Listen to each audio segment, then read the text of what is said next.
मेरे प्रिय विद्यार्थियों, तो पैराडाइज साइंस सेंटर में आप सभी का स्वागत है। और आज हम लोग फिजिक्स के इलेक्ट्रिसिटी पढ़ेंगे और इलेक्ट्रिसिटी का इंट्रोडक्शन पहले समझें। इलेक्ट्रिसिटी है क्या?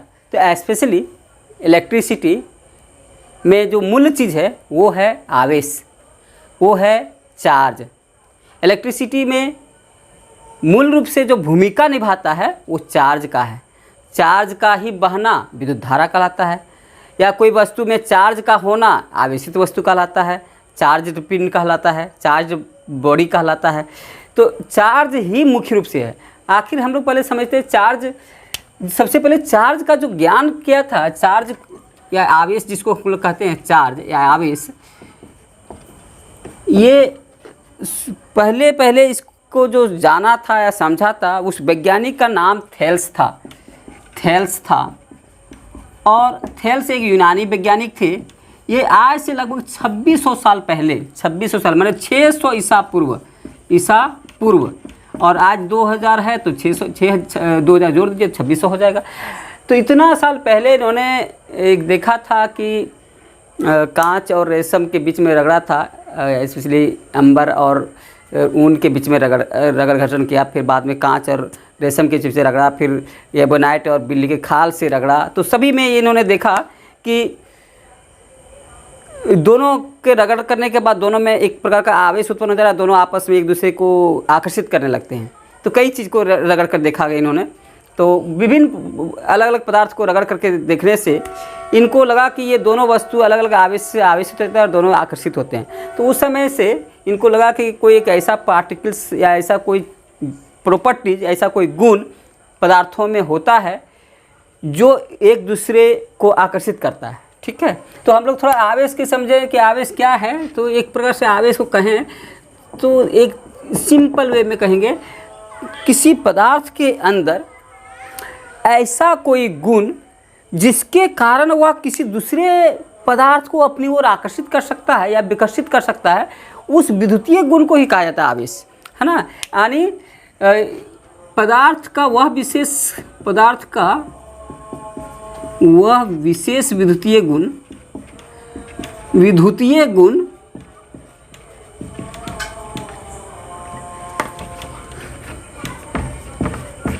जिसके कारण वह दूसरे पदार्थ को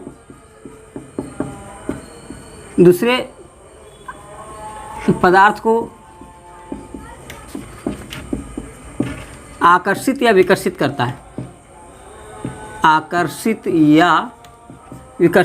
है,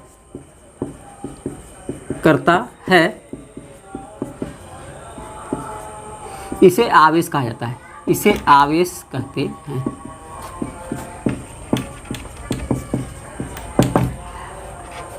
तो इसको हम लोग आवेश या चार्ज को हम लोग कहेंगे कि पदार्थ का वह विशेष विद्युतीय गुण है। इस ऐसे गुण को हम लोग विद्युतीय गुण कहेंगे, इलेक्ट्रिक प्रॉपर्टीज कहेंगे, जिसके कारण वह दूसरे पदार्थ को आकर्षित या विकसित करता है, इसे आवेश कहते हैं। आकर्षित हो सकता है या विकसित हो सकता है। जैसे धन और धन आवेश वस्तु हैं तो विकसित कर सकता है, ऋण और ऋण आवेशित वस्तु है तो विकसित कर सकता है, लेकिन धन और ऋण है तो आकर्षित कर सकता है। तो ये दोनों तरह से हो सकता है।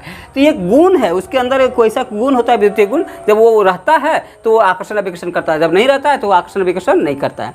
ठीक है, उदासीन वस्तु आकर्षण विकर्षण नहीं करेंगे। जब चार्ज रहेगा, आवेश रहेगा तब करेगा, और नहीं चार्ज रहेगा तो कुछ नहीं करेगा, है ना। तो इस तरह से आवेश होना एक गुण है, विद्युतीय गुण होता है, जिसको हम लोग कहते हैं। इसका मात्रक होता है, आवेश का मात्रक माना गया है कूलाम। आवेश का मात्रक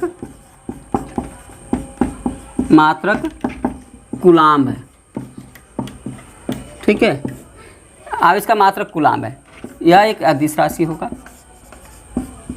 अदिश राशि है। ठीक है, चलिए हम लोग आगे बढ़ते हैं। अच्छा, कूलाम को C से व्यक्त करते हैं। देखेंगे, कूलाम को C से व्यक्त करते हैं। कूलाम को C से व्यक्त करते हैं। ठीक है, चलिए हम लोग थोड़ा आवेश कहाँ से उत्पन्न होता है इसको समझेंगे। आवेश उत्पन्न कैसे हो सकता है, कहाँ से आता है, इसका स्रोत क्या है। तो सिंपली बात है कि आवेश का स्रोत पर आप बहुत आराम से जानते हैं कि हर पदार्थ जो बना हुआ है वो किससे बना है, एटम से बने। प्रत्येक particles, each substance is made from atom या मॉलिक्यूल। तो सभी पदार्थ परमाणु या अणु से बने हैं, और परमाणु में क्या होते हैं, प्रोटॉन या इलेक्ट्रॉन होता है। तो प्रोटॉन और इलेक्ट्रॉन जो होता है वह एक प्रकार का आवेशित कण है। ऐसे 3 कण होते हैं, प्रोटॉन, इलेक्ट्रॉन और न्यूट्रॉन, जिसमें से प्रोटॉन और इलेक्ट्रॉन आवेशित कण है और न्यूट्रॉन उदासीन कण है। तो जब कभी आप इलेक्ट्रॉन को पकड़िए, क्योंकि हम कभी भी अगर आवेश को समझना चाहते हैं, जब भी कभी हम आवेश को समझते हैं तो हम लोग इलेक्ट्रॉन से समझते हैं। प्रोटॉन एक फिक्स चीज़ है जो कि नाभिक में रहता है। हम लोग एक एटम पर आते हैं, समझिए, कोशिश कीजिए एटम को समझने के लिए। जैसे एटम जो होता है उसका नाभिक होता है, कोई भी पदार्थ एटम से बने होते हैं। इसके बाहर में क्या होता है, कक्षाएं होती हैं, इसके बाहर में कक्षाएं होती हैं, और यहाँ पर यहाँ पर प्रोटॉन और न्यूट्रॉन्स होते हैं, प्रोटॉन्स न्यूट्रॉन्स होते हैं। ये पर जो क्या हो गया, ये सब हो गया नाभिक, इसमें प्रोटॉन प्लस न्यूट्रॉन हो गए, ठीक है, प्रोटॉन और न्यूट्रॉन हो गए, इसको कहते हैं नाभिक। और बाहर में इलेक्ट्रॉन्स होते हैं, सब इलेक्ट्रॉन्स होते हैं, सॉरी ये 2 इलेक्ट्रॉन्स होते हैं अंदर में, तो हम यहाँ पर थोड़ा ज़्यादा दिखा दिए। ये इसी तरह से इलेक्ट्रॉन्स होते हैं,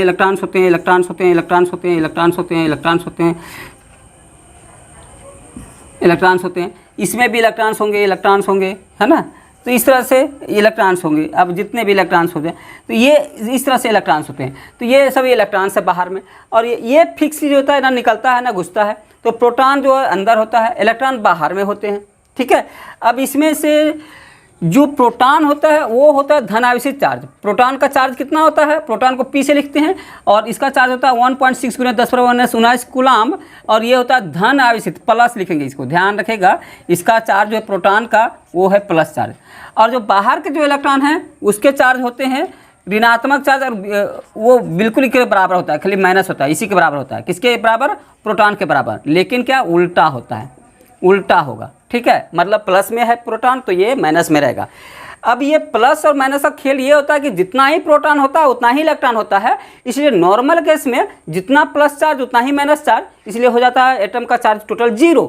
लेकिन कभी कभी घर्षण करने से, जैसे 2 चीज़ को रगड़ रहे हैं आप, है ना, कंघी लेते हैं, माथा से रगड़ रहे हैं, बिल्ली का खाल लिया गया और उस पर एबोनाइट छड़ रगड़ा गया, कांच लेते हैं, रेशम से रगड़ते हैं। तो कई बार ऐसा होता है कि कांच से रेशम से रगड़ा तो कांच का इलेक्ट्रॉन निकला और रेशम में चला गया, तो रेशम जो है ऋण आवेशित हो जाता है और कांच धन आवेशित हो जाता है, ठीक है। तो इसी तरह से यहाँ क्या होता है कि जो बाहरी कक्षाएं के जो इलेक्ट्रॉन होते हैं, इसको कहा गया है मुक्त इलेक्ट्रॉन। इसको कहते हैं हम लोग मुक्त इलेक्ट्रॉन। क्यों कहते हैं मुक्त इलेक्ट्रॉन, क्योंकि ये सभी इलेक्ट्रॉन लूजली बॉन्ड रहते हैं, बहुत ढीले से बंधे रहते हैं, और थोड़ा सा घर्षण मिलने से आराम से निकल जाते हैं, खास करके धातु के इलेक्ट्रॉन। सभी इलेक्ट्रॉन नहीं, धातु के इलेक्ट्रॉन। धातु मतलब जैसे तांबा हो गया, चांदी हो गया, एल्युमिनियम हो गया, ठीक है, लोहे हो गए, इस तरह के जो धातु हैं, सोडियम हो गया, मैग्नीशियम हो गया, इस तरह के धातु पदार्थ जो होते हैं, इसके इलेक्ट्रॉन बहुत ही लूजली बॉन्ड होते हैं। और लूजली बॉन्ड मतलब बहुत कमज़ोर से बंधे रहते हैं, और वो आराम से घर्षण मिलते ही या थोड़ा सा कोई बाहरी बल लगते ही सब बाहर निकल जाते हैं।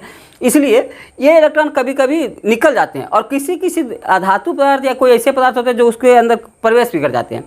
तो जब किसी पदार्थ से निकलता है तो निकल जाएगा, तो क्या होता है कि मान लीजिए ये 2 इलेक्ट्रॉन, ये तीनों इलेक्ट्रॉन को बाहर निकाल दीजिए, 3 इलेक्ट्रॉन बाहर में थे, ये 3 इलेक्ट्रॉन बाहर निकल गया। तो अब बाहर में हम लोग इलेक्ट्रॉन निकाल दिए, लेकिन अंदर का प्रोटॉन उसको ना निकाल सकते हैं ना घुसा सकते हैं। तो प्रोटॉन मान कर चलिए कि अभी ये टोटल देखिए कि कितने इलेक्ट्रॉन थे, 1 2 इलेक्ट्रॉन इधर था, और 1 2 3 4 5 6 7 8 8 2 10 और बाहर में 3, तो 13 इलेक्ट्रॉन थे। पहले कितने थे, 13 इलेक्ट्रॉन थे, उसमें से 3 इलेक्ट्रॉन निकल गया, अब बचा है 10 इलेक्ट्रॉन। लेकिन ये जब जितने परमाणु में इलेक्ट्रॉन होते हैं उतना ही प्रोटॉन होते हैं, तो 13 इलेक्ट्रॉन है तो 13 प्रोटॉन भी थे यहाँ पर प्रोटॉन भी 13 रहेंगे, इसलिए इसका चार्ज को मानते हैं +13 और इसका चार्ज को मानते हैं -13 शुरू में। तो ये तो ठीक था, शुरू में बराबर 0 था, लेकिन अब जब 3 इलेक्ट्रॉन निकल गया तो प्रोटॉन तो रह गया 13, प्रोटॉन के लिए 13, प्रोटॉन के लिए रह गया 13 चार्ज, लेकिन इलेक्ट्रॉन का प्लस ये हो गया, क्योंकि प्रोटॉन का चार्ज प्लस में माना जाता है, इलेक्ट्रॉन का चार्ज माइनस में माना जाता है, और अब रह गया 10। तो देखिए 10 हो गया। तो इस तरह से देखिए अब क्या हो गया, ये घटेगा बढ़ेगा तो कितना हो जाएगा +3। तो इस प्रकार से ये इस पर एक आवेश उत्पन्न हो जाएगा और ये प्लस का आवेश उत्पन्न हो जाएगा। तो जब इलेक्ट्रॉन निकल जाते हैं तभी इस पर आवेश आ गया। कहीं इलेक्ट्रॉन किसी में घुस जाता है तब भी आवेश, इलेक्ट्रॉन बढ़ जाएगा प्रोटॉन से तब भी आवेश हो जाएगा। इस प्रकार से आवेश का जो स्रोत है वो कहा जाए तो इलेक्ट्रॉन का आना या इलेक्ट्रॉन का जाना, इलेक्ट्रॉन का त्याग करना, इलेक्ट्रॉन का ग्रहण करना। तो source of charge is electron, okay है ना। Source of charge is electron. जितने इलेक्ट्रॉन जाएंगे उतने प्लस चार्ज उत्पन्न होगा, जितने प्रवेश करेंगे उतने माइनस चार्ज उत्पन्न होगा, ओके। तो इसलिए जो हमारा स्रोत है तो हम कहेंगे स्रोत क्या है, स्रोत क्या है तो कहेंगे इलेक्ट्रॉन। स्रोत क्या है, इलेक्ट्रॉन। एक शब्द में हम बोला जाए तो स्रोत है इलेक्ट्रॉन, ओके। इलेक्ट्रॉन के ही चलते चार्ज उत्पन्न होता है इलेक्ट्रॉन। और अगर दूसरा है तो प्रोटॉन भी है, लेकिन प्रोटॉन फिक्स रहता है, तो इसलिए प्रोटॉन है, लेकिन जो किसी में निकालते हैं या देते हैं वो मेनली है इलेक्ट्रॉन, तब है प्रोटॉन, ठीक है। तो both are the cause of charge, ठीक है। चलिए हम लोग आगे देखते हैं। ये इलेक्ट्रॉन और प्रोटॉन को अगर समझा जाए तो इसको समझिए कि एक इलेक्ट्रॉन में कितना चार्ज होता है। तो एक इलेक्ट्रॉन में कितना चार्ज होता है, 1.6 × 10⁻⁻19 कूलम्ब। और अगर हम कहें एक कूलम्ब जो होता है, एक कूलम्ब किसका है, मात्रक आवेश का। तो एक कूलम्ब में कितना इलेक्ट्रॉन होता है, तो आप इसको लिखेंगे, ये देखिए 6.25 × 10⁻18 इलेक्ट्रॉन का चार्ज को हम कहते हैं एक कूलम्ब। एक कूलम्ब यानी एक कूलम्ब, कु माने सी माने कूलम्ब, बराबर 6.25 × 10⁻18 इलेक्ट्रॉन जब मिलेंगे, किसी में घुसेंगे तो एक कूलम्ब उत्पन्न होगा, किसी से निकलेंगे तो एक कूलम्ब उसमें धन आवेश उत्पन्न होगा, और किसी में प्रवेश कर जाएंगे तो एक कूलम्ब उसमें ऋण आवेश उत्पन्न हो जाएगा, ठीक है। तो धन आवेश और ऋण आवेश जो भी उत्पन्न होता है तो ये इलेक्ट्रॉन के चलते ही होता है। कैसे होता है जरा देख लें इसको भी।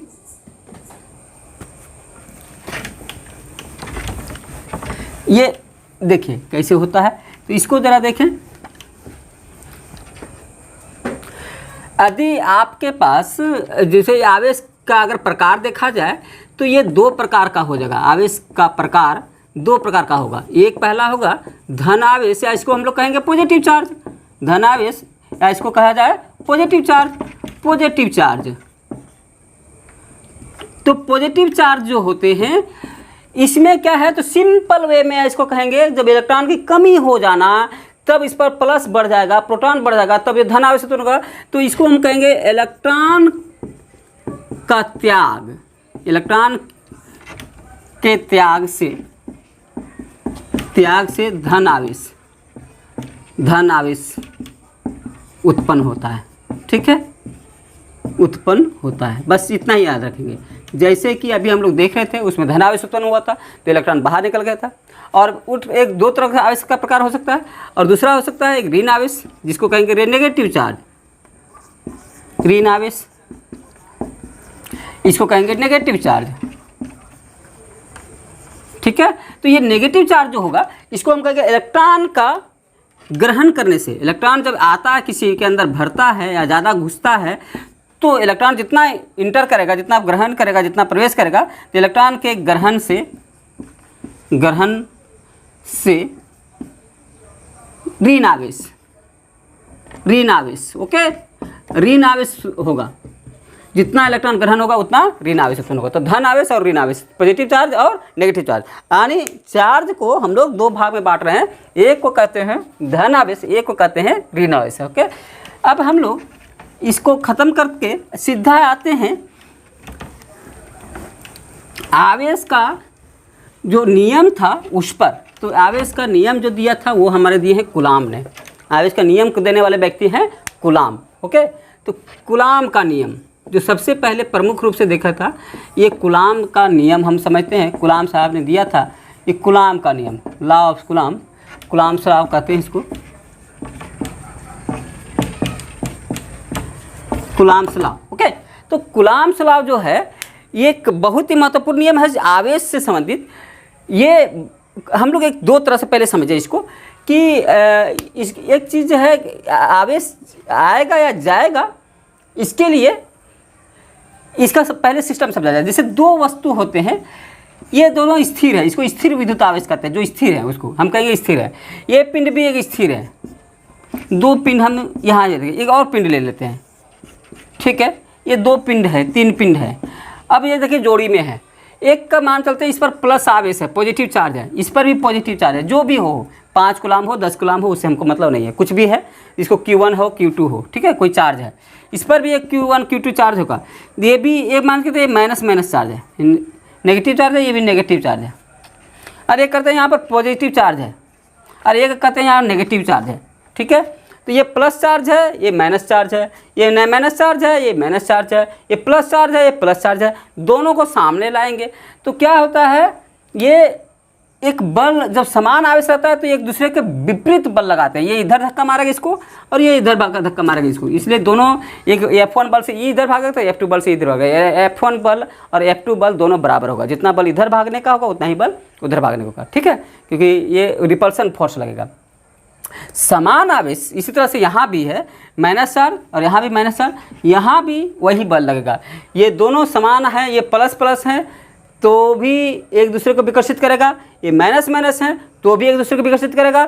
और ये देखिए प्लस और माइनस है तो यहाँ पर अट्रैक्शन लगेगा, एक ये इधर इसको आकर्षित करेगा, ये दूसरे को आकर्षित करेगा। और गौर करना है कि ये फोर्स जो होता है ये हम अभी दिशा बता रहे हैं, कितना बल से आकर्षित करेगा ये नियम नहीं बता रहे हैं, तो खाली यहाँ पर ये समझ में आ रहा है कि किधर भागेगा, तो अपोजिट, जैसे ये बॉडी ये मान लें, ये बॉडी भी मान लें, तो इसका जो डायरेक्शन होगा ये किधर होगा, तो अपोजिट ऑफ बी, और बी का डायरेक्शन किधर होगा, तो अपोजिट ऑफ ये, ठीक है, यानी ये का उल्टा बी का उल्टा, ये बता पा रहे हैं, लेकिन कितना लगेगा ये नहीं बता पा रहे हैं। इससे इसको जो ये कितना बल लगेगा इसको बताने के लिए जो नियम दिया था वो दिया है कूलाम का नियम, यानी कितनी मात्रा आवेश की कितनी आवेश के द्वारा कितना आकर्षण बल या विकर्षण बल लग रहा है, इस बल को बताने के लिए कूलाम साहब ने नियम दिया। इस कूलाम के नियम में हम समझते हैं दो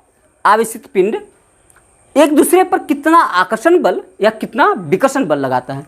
जैसे इसको हम समझते हैं ऐसे ही, यहाँ पर ये तो हम समझ गए थे कि अगर कोई भी समान आवेश है तो एक दूसरे को धक्का मारेगा, और कहीं अगर असमान आवेश है तो एक दूसरे को आकर्षित करेगा। तो कितना करेगा, तो ये हम समझते हैं कूलाम के नियम से। कूलाम के नियम के अनुसार क्या होता है, जब भी कोई दो वस्तु आवेशित वस्तु हो, तो आवेशित वस्तु एक दूसरे को आकर्षित या विकसित करते हैं तो उसका बल जो होता है उसके आवेश के गुणनफल के समानुपाती होता है, और उसके बीच की दूरी के वर्ग का व्युत्क्रमानुपाती होता है। इसको हम लोग ऐसे लिखेंगे कि दो स्थिर आवेशित पिंड के बीच लगने वाला आकर्षण या विकर्षण बल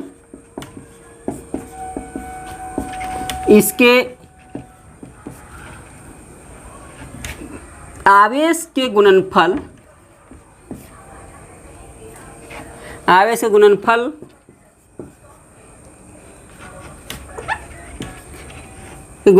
का समानुपाती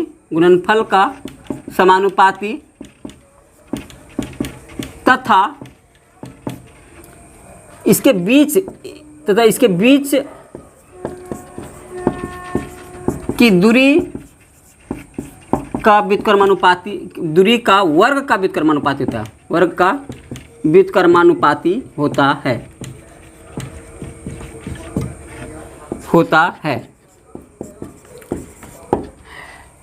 इस टर्म को समझते हैं क्या है। कूलाम के नियम के दो स्थिर आवेशित पिंड के बीच लगने वाला आकर्षण या विकर्षण बल, जैसे अभी हम लोग देखें, कभी आकर्षण भी लग रहा था, कभी विकर्षण भी बल लग रहा था, इनके आवेश के गुणनफल का समानुपाती, इन दोनों पर जो आवेश रहेगा उसका गुणनफल का समानुपाती माने उसी के अनुपात में बढ़ेगा या घटेगा, तथा उसके इसके बीच के दूरी का वर्ग का व्युत्क्रमानुपाती है। व्युत्क्रमानुपाती मतलब उल्टा है ना, उसके वर्ग का उल्टा होगा। इसको हम लोग टर्म से समझते हैं। इनके अनुसार कहने का मतलब क्या है कि जैसे जो बल होगा, तो मान लेते हैं एफ है, तो एफ इसका समानुपाती किसका होगा, तो जो ऊपर में लिखते हैं उसको समानुपाती वाले लिखते हैं। तो मान लिया अगर दो आवेश है Q1 और Q2, जैसे ये दो पिंड हम लेते हैं, ये एक पिंड ये है और एक पिंड ये है, यहाँ का बीच में दूरी r है, यहाँ पर इसका चार्ज Q1 मानते हैं, यहाँ पर दूरी मानते हैं Q2 मानते हैं, और यहाँ पर एक बल लग रहा है, मान के चलते हैं आकर्षण बल ही मान लेते हैं, इसको माइनस मानते हैं, इसको प्लस मानते हैं, कुछ भी बल मान लें पर। तो ये जो आकर्षण बल लगेगा दोनों को खींचने का, तो वो बल F is directly proportional Q1 Q2 होगा बटा ये दूरी का वर्ग का। दूरी जो है ये व्युत्क्रमानुपाती के लिए नीचे लिखते हैं, और ये किसका नीचे लिखेंगे, ये नीचे वाला बता रहा है व्युत्क्रमानुपाती, ऊपर वाला बता रहा है समानुपाती। तो इसका कह रहा है दूरी का वर्ग का व्युत्क्रमानुपाती, तो दूरी है यार, तो यार का स्क्वायर का व्युत्क्रमानुपाती होगा। ये हो गया कूलॉम्स लॉ का स्टेटमेंट के अनुसार एक व्यंजक समीकरण इक्वेशन जो भी करें। यहाँ पर अगर इसको हम सॉल्व करते हैं तो एक हमें कांस्टेंट साइन देना पड़ता है, पता है आपको। तो इसको मान लेते हैं के, ये k constant sign for the proportionality, यानी समानुपाती चिन्ह को हटाने के लिए एक स्थिरांक रखना पड़ता है, और उस चिन्ह को हम माने के equal to Q1 sorry f equal to Q1 f equal to k into Q1 Q2 बटा आर स्क्वायर होगा। और यहाँ पर जो k का मान है ये दिया गया है, ये k क्या है, स्थिरांक है, और इस स्थिरांक का मान रखा गया है, ये होता है 9 गुने 10 पर पावर 9, 9 गुने 10 पर पावर 9। और इसको समझिए, इसका मात्रक क्या होगा, यहाँ मात्रक कितना लिखें, तो k को छोड़ दीजिए, बाकी देखिए एफ इंटू आर स्क्वायर हो जाएगा। के बराबर यहाँ पर समझने की कोशिश कीजिए मात्रक कैसे लिखना है। मात्रक लिखने के लिए आपको हम इसके पीछे वाला वीडियो में बताए हुए हैं, ठीक है। जस्ट इसके पीछे जो वीडियो आपको प्लेलिस्ट में है, सभी का वीडियो दिया हुआ है, आप प्लेलिस्ट में आप जा करके सभी फिजिक्स का वीडियो देख सकते हैं, बायोलॉजी के देख सकते हैं, केमिस्ट्री के देख सकते हैं। तो इसमें देखिए के इजिकल टू क्या करेंगे, एफ इंटू आर स्क्वायर बटा Q1 इंटू Q2 आप यहाँ पर समझ गए ना। तो एफ मैंने को हम शॉर्ट में लिखें, तो एफ के लिए बल तो न्यूटन, आर स्क्वायर मैंने मीटर स्क्वायर बटा Q1 Q2 बराबर C स्क्वायर। तो ये इस तरह का आपका मात्रक कभी कभी कंफ्यूज हो जाता है कि मात्रक क्या लिखें, तो कभी कंफ्यूज नहीं होना है, आप लिख दीजिए इस पर। तो ये 9 गुने 10 गुने यहाँ पर कितना हो जाएगा मात्रक, न्यूटन मीटर स्क्वायर प्रति कूलॉम्ब स्क्वायर। सी है कूलॉम्ब, ये चार्ज है ना, चार्ज इंटू चार्ज, तो सी इंटू सी बराबर C स्क्वायर हो जाएगा। तो इस तरह से इसका मात्रक हम लोग लिख दिए। के बराबर स्थिरांक होता है, इसका वैल्यू इतना होता है, ये याद कभी रखना है। एक चीज़ होता है, आजकल थोड़ा सा मॉडर्न चेंज हो गया है, फार्मूला थोड़ा सिस्टम बदल गया है लिखने का। इसके जगह पर लिखा जाता है एफ इजिकल टू के का जगह पर लेता है 1/4 pi epsilon not into Q1 Q2 बटा आर स्क्वायर, ये लिखा जाता है, ठीक है। तो एक ही बात है, आप यहाँ पर समझ लीजिए के का एक अलग वैल्यू रखा गया है। तो यहाँ पर मतलब के बराबर क्या हो गया, के बराबर हो गया 1/4 पाई एप्सिलॉन नॉट, के बराबर ये हो गया। यानी इसका मतलब ये हो गया, के का मान है 9 गुने 10 पर पावर 9 न्यूटन मीटर स्क्वायर पर कूलॉम्ब स्क्वायर, बराबर कर सकते हैं 1/4 पाई एप्सिलॉन नॉट, ऐसा कर सकते हैं ना। तो इसीलिए एक ही बात है, जैसे हम यहाँ पर के शब्द के जगह पर हम इसको लिखते हैं 1/4 पाई एप्सिलॉन नॉट, तो के बराबर 1/4 पाई एप्सिलॉन नॉट, और के का मान हमको पता था 9 गुने 10 यहाँ पर लिखे हुए, तो इसका मतलब 1/4 पाई एप्सिलॉन नॉट का मैंने इतना बराबर इतना होना चाहिए 4/एप्सिलॉन नॉट। तो खाली एप्सिलॉन नॉट का मान जब हम लोग इससे कैलकुलेट करते हैं, इसे निकालेंगे, 4 पाई इधर भेजेंगे, एप्सिलॉन नॉट करेंगे, तो हमारा इसका वैल्यू आता है। तो इसका कभी कभी आपको पूछ दे, तो इसका वैल्यू जो है यहाँ पर हम सिंपल कैलकुलेट करके निकाला गया है, तो कैलकुलेट करेंगे तो यहाँ पर आ जाता है एप्सिलॉन नॉट का वैल्यू। एप्सिलॉन नॉट बराबर हो जाता है 8.85 गुने 10 पर पावर -12।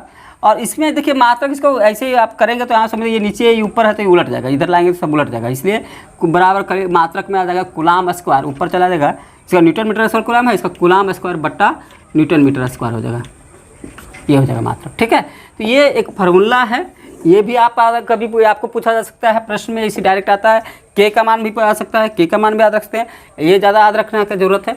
तो इस तरह से यहाँ पर हम लोग कूलाम्ब को अगर चाहें तो ये मान पहले पुटअप करना है, आवेश जो दिया हुआ है उसको रख देना है, आर जो दूरी दिया है उसको कर देना है। हम लोग कैलकुलेट कर सकते हैं इसका मान, कितना चार्ज कितना अट्रैक्ट करेगा, कितना रिपेल करेगा, इसको हम लोग कैलकुलेट कर सकते हैं। ओके, अब है ये एप्सिलॉन नॉट क्या है, तो इसको एक कहते हैं निर्वात में विद्युतशीलता कह सकते हैं, इसको परम विद्युतशीलता। इसको ये एप्सिलॉन नॉट को हिंदी में हम लोग होते हैं निर्वात में परम विद्युतशीलता।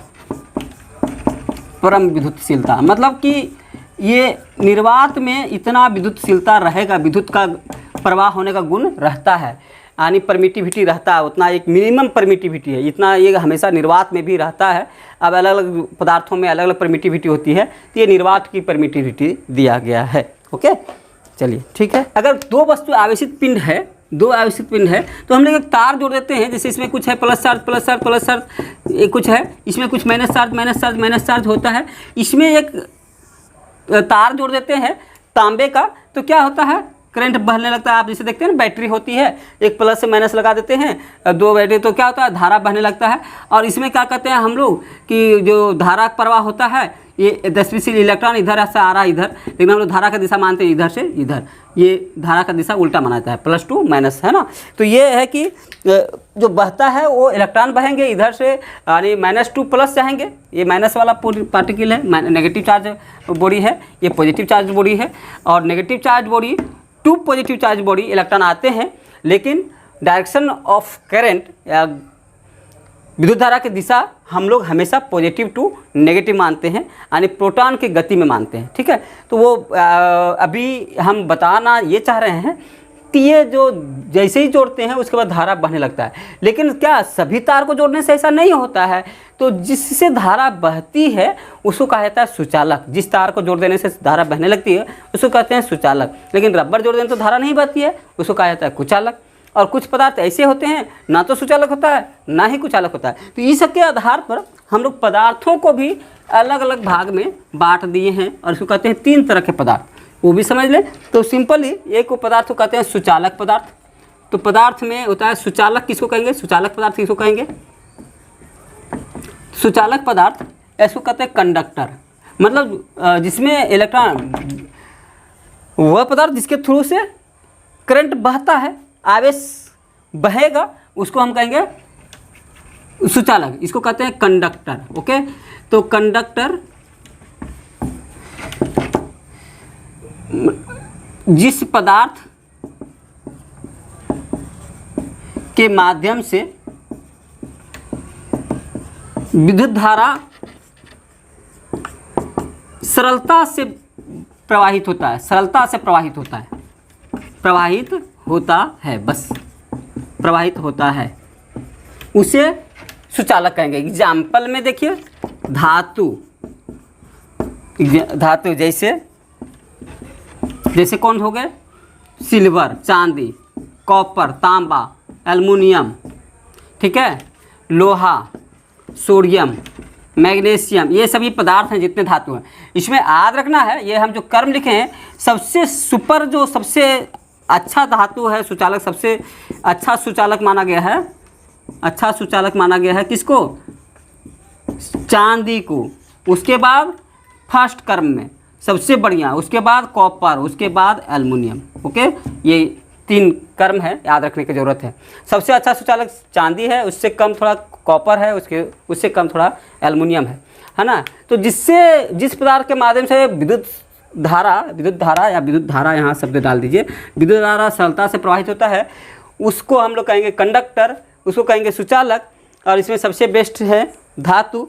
इसको कभी कभी और भी उदाहरण पूछा जाए तो धातु के अतिरिक्त हम लोग कह सकते हैं कौन सा, जैसे अगर कुछ अम्लीय जल हैं या लवण घुला हुआ जल है तो उसमें भी करंट बहता है, तो अम्लीय जल भी सुचालक होता है। अम्लीय जल मतलब कैसे कि जल में अगर थोड़ा अम्ल मिला दें, ये अम्लीय या क्षारीय जल रहे तो भी, ठीक है, अम्लीय या क्षारीय जल तो भी, और लवण घुला हुआ जल, लवण घुला जल, ठीक है, साल्ट वाटर, है ना। मिनरल वाटर कह सकते हैं इसको, क्या कहते हैं हम लोग, मिनरल वाटर। मिनरल वाटर क्या है, जिसको पहनते हैं हम लोग, बोतल खरीद लेते हैं ना और पीते, आजकल बेल नीर वगैरह का जो पानी आप पी रहे हैं वो क्या है, मिनरल वाटर है। तो वो लवण, खनिज लवण वाला जल, तो ये सभी जो होते हैं सुचालक हैं। लेकिन अगर शुद्ध जल की बात पूछा जाए तो वो कुचालक होता है, उसमें धारा नहीं बहता है, शुद्ध जल में धारा नहीं बहता है। तो चलिए एक हम लोग आते हैं उसका उल्टा, बैड कंडक्टर पर। अच्छा, एक चीज़ और याद रखिएगा, सुचालक में होता क्या है कि ताप बढ़ने से इसकी चालकता घटती है। ताप बढ़ने से सुचालक पदार्थ की चालकता घटती है। सुचालक पदार्थ की चालकता घटती है, पदार्थ की चालकता घटती है। और ये रिमेंबर रखना है, याद करना है, क्योंकि आपका ये कन्फ्यूजन हो जाता है कि जो अर्धचालक पदार्थ होते हैं वहाँ पर ताप बढ़ाएंगे तो चालकता बढ़ती है, लेकिन जो धातु होते हैं या जो सुचालक पदार्थ हैं, है ना, जैसे ताप बढ़ने से सुचालक पदार्थ है, यहाँ पर गौर करिए, सुचालक पदार्थ मतलब धातु, यहाँ पर धातु के लिए हम सुचालक पदार्थ शब्द डालें, तो यहाँ पर चालकता घटती है। ओके, और यहाँ पर ये जो धातु में जो विद्युत धारा बहता है वो किस कारण से बहता है, तो ये भी याद रखिएगा कि यहाँ पर मुक्त इलेक्ट्रॉन अधिक होते हैं धातु में, और मुक्त इलेक्ट्रॉन के बहने के कारण ही यहाँ पर धारा बहता है। लेकिन जल में क्या होता है, तो जल में जो लवण घुला हुआ होता है वो लवण जो है वो आयन के रूप में कार्य करते हैं, उसके चलते बहता है। अम्ल या क्षार भी आयन के रूप में टूट जाते हैं, उसके चलते विद्युत धारा बहता है। तो जल में इलेक्ट्रॉन नहीं बहता है, जल में जो विद्युत धारा बहता है वहाँ आयन बहता है, जबकि धातु में क्या बहता है, इलेक्ट्रॉन बहता है। ठीक है, अब हम लोग चलते हैं ये अचालक या कुचालक शब्द बोलते हैं, कुचालक या इंसुलेटर, इसको कहा जाता है इंसुलेटर। ये कई बार प्रश्न में सीधा सिंपल लिख देता है इंसुलेटर, पता है इंसुलेटर क्या है, ऐसे भी प्रश्न मैंने देखा है, इसलिए आप ये शब्द जरूर याद रखिएगा इंसुलेटर। इसको बैड कंडक्टर भी कह सकते हैं या नन कंडक्टर भी कह देते हैं। ठीक है, नन कंडक्टर, बैड कंडक्टर जो भी बोले, तो ये इंसुलेटर शब्द ज़्यादा प्रमुख है, आपको याद रखना है। इंसुलेटर मतलब कुचालक। तो सिंपल बात है, वह पदार्थ जिससे धारा नहीं बहती है, वह पदार्थ जिसके माध्यम से विद्युत धारा प्रवाहित नहीं होती है, विद्युत धारा बिल्कुल प्रवाहित नहीं होगा, विद्युत धारा प्रवाहित नहीं होती है,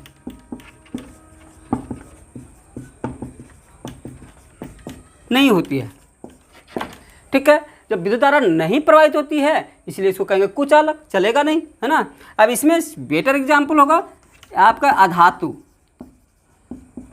परिश्रुत जल, परिश्रुत जल मतलब डिस्टिल्ड वाटर, और इसके साथ आशुद्ध जल भी करके हिंदी में लिखता है इसी चीज़ को, और इसके साथ जैसे रबर, कागज, ठीक है, ये सभी है, ये सभी क्या होते हैं, ये सभी कुचालक पदार्थ होते हैं इत्यादि। बहुत से ऐसे कुचालक पदार्थ हम लोग देखेंगे। तो कुचालक पदार्थ के अंदर मतलब क्या, धारा नहीं प्रवाहित होता, हमें कुचालक के तो देखना ही नहीं। कुचालक का मतलब है कि इसमें अभी धारा बहना ही नहीं है, तो इसकी बात हम यहाँ पर नहीं करेंगे, क्योंकि हम लोग विद्युत धारा वाला पढ़ेंगे जिसमें विद्युत धारा बहे। तो यहाँ पर विद्युत धारा नहीं बहता है, वैसे पदार्थ को हमको कल समझना था। यहाँ पर आते हैं एक दूसरा, एक है अर्धचालक, या इसको कहते हैं सेमी कंडक्टर। तो सेमी कंडक्टर जो है ये भी एक बड़ा यूजफुल चीज़ होता है, क्योंकि इसका बहुत ज़्यादा उपयोग होता है। जैसा चाहें तो वैसा बना सकते हैं, इसको चाहें तो सुचालक बना सकते हैं, इसको चाहें तो कुचालक बना सकते हैं। तो ये सबसे बेस्ट चीज़ है। जैसे जो पदार्थ हमारे सुचालक हैं उसको कुचालक बनाना काफ़ी मुश्किल चीज़ है ना। अब जैसे ऐसा नहीं है कि आपका तांबा में कुछ हम मिला दें अंदर में और तांबा के अंदर धारा बहाएं तो अब नहीं बहेगा, ऐसा नहीं हो सकता है। यार हो भी सकता है तो काफ़ी टफ चीज़ है, आप बहुत मुश्किल से कर पाएंगे। और जो कुचालक पदार्थ हैं उसको किसी तरह से हम धारा बनाना चाहिए, रबर में हम कुछ कर दें और धारा बहने लगेगा, यह भी मुश्किल चीज़ है। लेकिन एक अर्धचालक ऐसा चीज़ है, सेमीकंडक्टर ऐसा चीज़ है जिसको जैसा चाहें वैसा बना लें, चाहें तो सुचालक बना लें, चाहे तो कुचालक बना लें। ये ना तो सुचालक होता है ना तो कुचालक होता है, ना तो सुचालक और ना ही कुचालक, ऐसा पदार्थ है और ना ही कुचालक, ये बीच का हो गया कुचालक। ठीक है, मतलब बीचों बीच हो गया, यानी सुचालक और कुचालक के बीच का हो गया। अब ये बड़ा अच्छा चीज़ है। क्योंकि इसमें नॉर्मल अवस्था में जब करंट देंगे तो पूरा तरह से ना रोकेगा और ना तो पूरा तरह से बहेगा, दोनों स्थिति रहेगी। इसलिए इसमें क्या होता है कि इसको अगर इसमें एक विशेषता क्या है कि इसके उच्च ताप पर ये सुचालक हो जाता है, उच्च ताप पर सुचालक हो जाता है, सुचालक, और निम्न ताप पर कुचालक हो जाता है। बहुत निम्न ताप घटा दें तब ये कुचालक हो जाता है, ये कुचालक हो जाता है। ठीक है, ओके। और इसमें एक चीज़ और होता है, ये कुछ ऐसे पदार्थ मिलाया जाता है जैसे त्रिसंयोजी या पंच संयोजी तत्व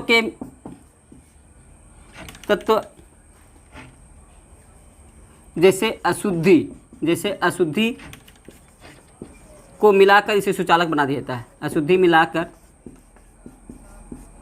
इसे सुचालक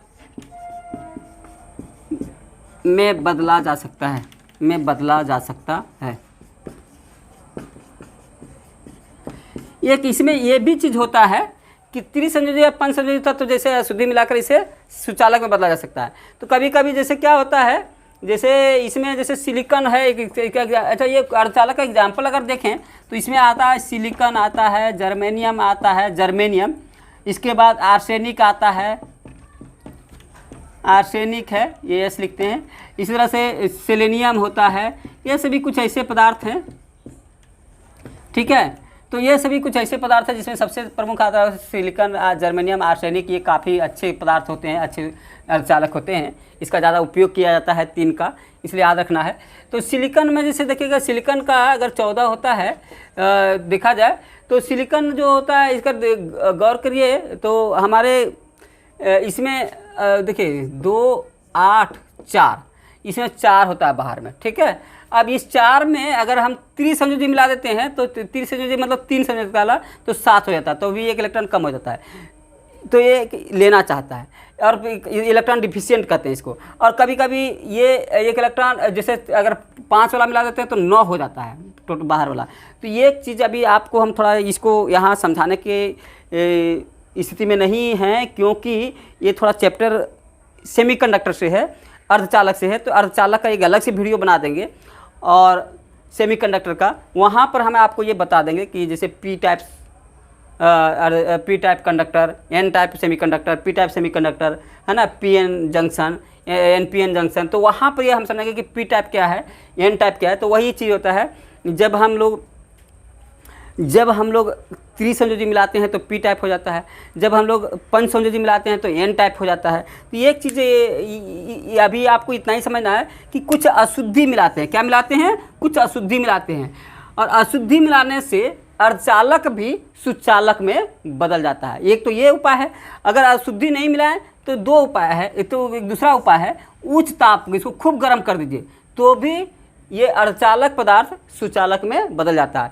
तो इसके आधार पर हम लोग इसको कह सकते हैं कि अर्धचालक की चालकता ताप बढ़ने से बढ़ जाती है, तभी तो उसमें धारा बहने लगा। तो एक चीज़ कभी कभी पूछा जाता है आपकी परीक्षा में, इसको याद रखिएगा।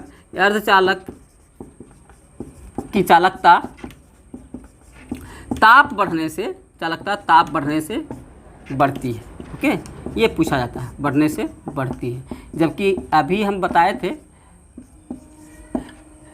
अर्धचालक की चालकता ताप बढ़ने से बढ़ती है।